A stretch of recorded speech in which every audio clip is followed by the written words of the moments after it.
Hi, my name is Kim Peck from My Stampin' Garage. Today I'm going to show you how to make a swing card. Everything I'm going to use today are all Stampin' Up! Products, but I'm going to show you how I got this little whale to swing back and forth. So to get started, I'm going to do the background first because it's a little messy. And so I'm going to use a paper towel underneath my surface, and I'm using one of the larger acrylic blocks. You can use whatever size is appropriate for your particular project. I am going to be using the Stampin' Write markers, which are a watercolor marker. You could also use an alcohol marker, but when you use that, you would spritz. I'm going to spritz this with water after I color on the acrylic block. With the alcohol markers, you would use, obviously, alcohol to spritz it. It works as well. With this one, I wanted a little more blending of the colors, and that's why I decided to go with my watercolor markers. So I'm just going to color some water onto this block. That was the Mint Macaron. This one is Coastal Cabana. I just picked some colors that go well and blend pretty well together. And then I went from kind of light to dark. This is Bermuda Bay. And I found if I do a circular motion, I get a little more ink on the block, which is really what I want. And then last is Pacific Point.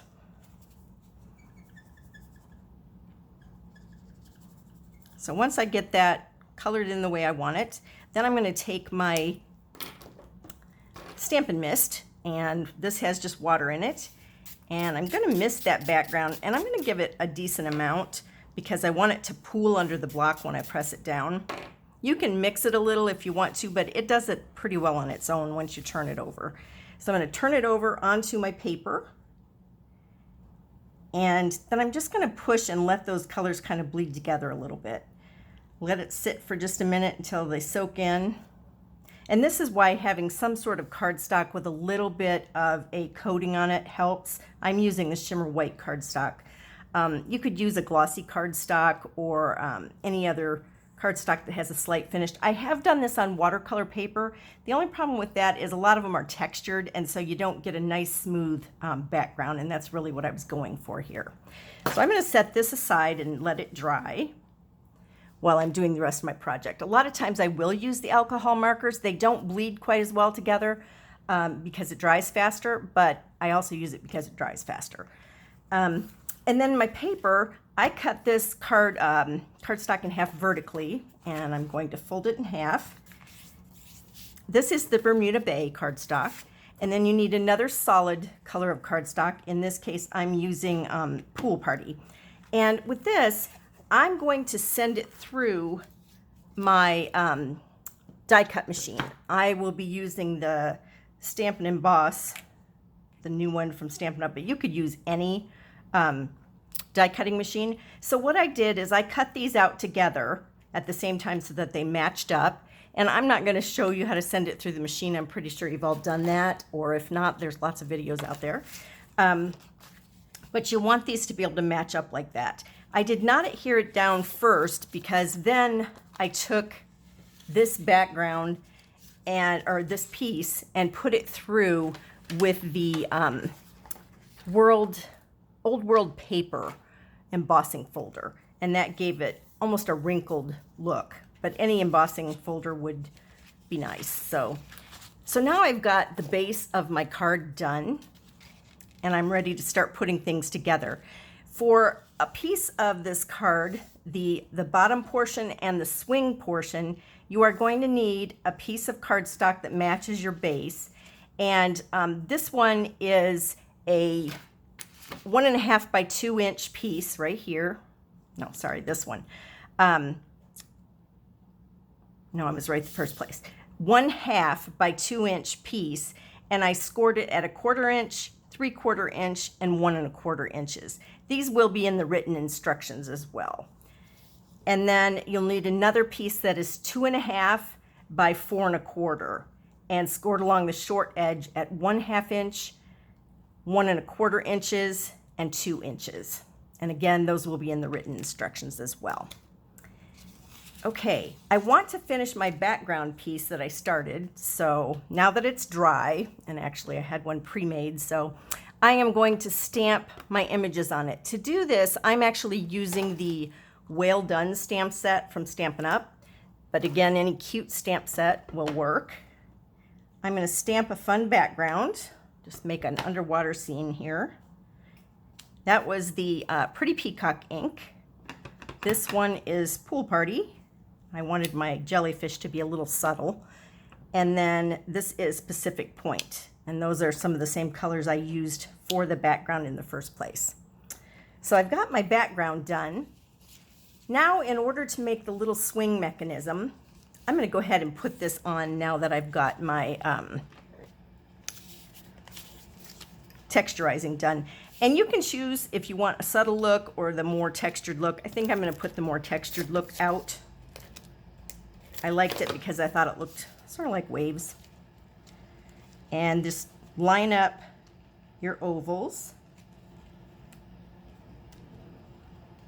Oh, I should have done that, I guess, the other way because that's how I cut it, but it'll work. So line them up, and then you're going to put this piece on the inside, but before you do that, you're going to take the little piece that we had pre-scored. I used my scoreboard to score these. And for this one, I'm going to add some adhesive to this inside portion. So let me get these out of my way. I put some here and then just folded that in half. I did not put adhesive yet on these little flaps. On this part, I've got it all glued together. And now I'm going to use my hole punch. And I'm using an 1/8 inch. I'm going to be putting a brad through here for my mechanism, and I wanted there to be a little bit of give. You don't want this to be too tight against the brad or you won't get the movement that you want.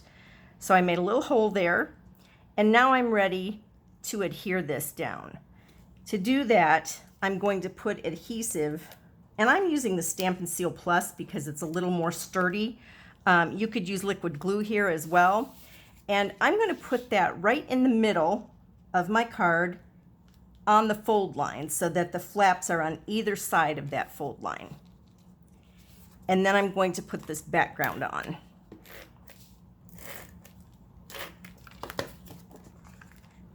This way it covers a little bit of that mechanism. So we've got that done. And then to make the mechanism, this is going to be a little hard to see. I have this is about 3/8 inch wide. I don't want it super wide so you can see it hanging down, but you also can't get it too skinny because you have to put a hole in it. So this is a piece of window sheet that's about 2 inches. And you could go longer and cut off what you don't need. I kind of wish I had because I don't think my whale is going to be as far down as I might like. But and then you're going to take your 1/8 inch hole punch and punch a hole at one end. I don't know how well you can see that. This is critical. You want to cut off these sharp corners. So I just kind of rounded around that hole with my snips. You want to just kind of have that be a gradually rounded edge. Hopefully you're able to see that. And now to put the mechanism together, I'm going to take a brad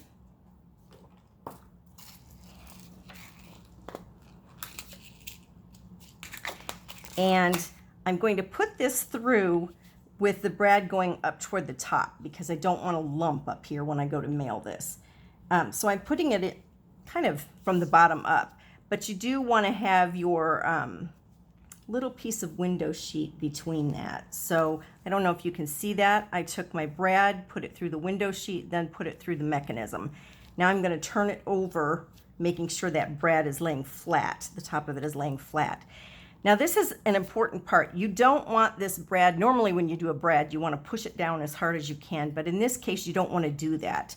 So what I'm going to do is I'm going to put my snips kind of far up here so that we're kind of at the broader part of them, and I'm going to fold this down, leaving some space so that has the ability to move. See how it moves kind of freely?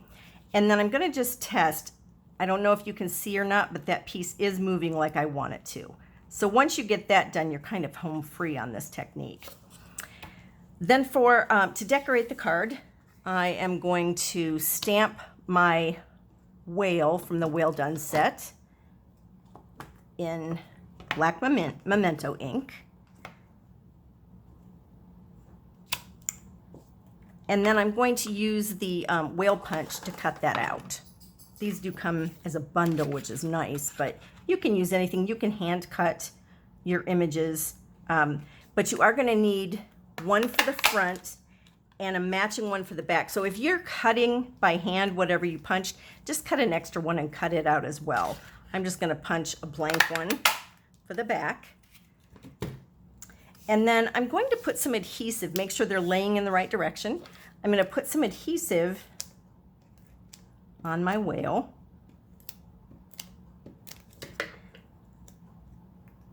And then you're going to put this mechanism down, and when you fold it, you're going to see that it goes down a little bit further. So just kind of figure out where you want your whale to hang. And like I said, I wish I would have left that a little longer because I could always cut off the excess. Ideally, you would want it to go a little further on there, but it'll be okay. And then I'm going to also add some adhesive to this side so that they're sure to stay together. The other thing having the double layer does is it gives it a little extra weight so that it hangs down nicely. And now my whale is going to move. For the bottom portion of the card, to put it together, you're going to take that piece, that 2.5 by 4.25 inch piece where it was scored, and you're going to fold it into a W shape. So if you looked at it from the top, you can see there's a W. And you're going to end up putting, this mountain fold is going to go in the middle like that. So I'm going to put some adhesive on this side. And again, if you don't have a sturdy adhesive, you'll want to use liquid glue so that it will hold well. And I'm just going to put that portion clear up against the base of the card. And it also covers over a little bit of this white, which is nice when you're looking through the card. You're not going to see that border very much. Then I'm going to add some additional adhesive. Whoops.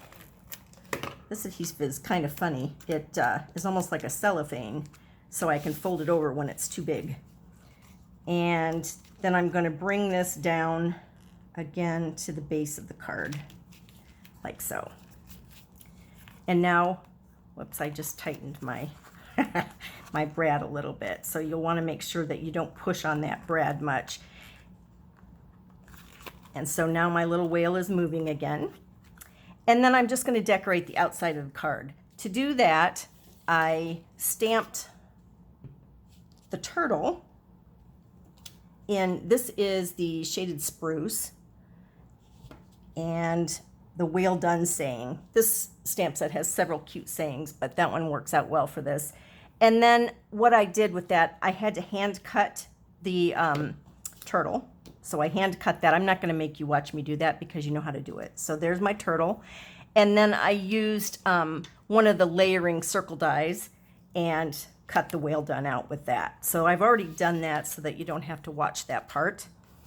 And I'm just going to place these on this outer portion. And I like to overlap it a little bit so you realize that it gives a little more depth. So my turtle is going to be here, my Whale Done here. A lot of times I would pop this up, but I'm not going to because when I mail this, it's already going to be a little bulky. So I'm just going to put these flat, but overlapping that oval just a little bit. So there's my Whale Done. And to finish off the card then, I'm going to take a little bow. This one happens to be Pool Party that matches my paper. And I'm going to put that up there. And then the last thing I want to do is just add a few of the sequins that go with this set too.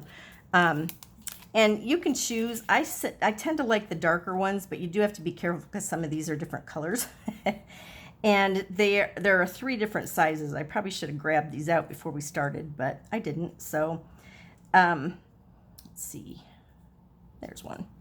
So I'm going to take the largest size and the medium size. And then for the tiny size, I am going to just use a drop of glue. So I'm going to put that right about there. You don't need very much. And I'm going to pick that up. Somewhere I have my pick tool, but for this, I'm just going to pick it up and turn it over on top of my glue and let that dry a little bit. And then here is my medium-sized one. Put that here, and then the large one. And it just looks like he has bubbles coming up. And that is our finished card. So that is how you do the swing card technique. I can't wait to see what you guys come up with. Thanks for watching.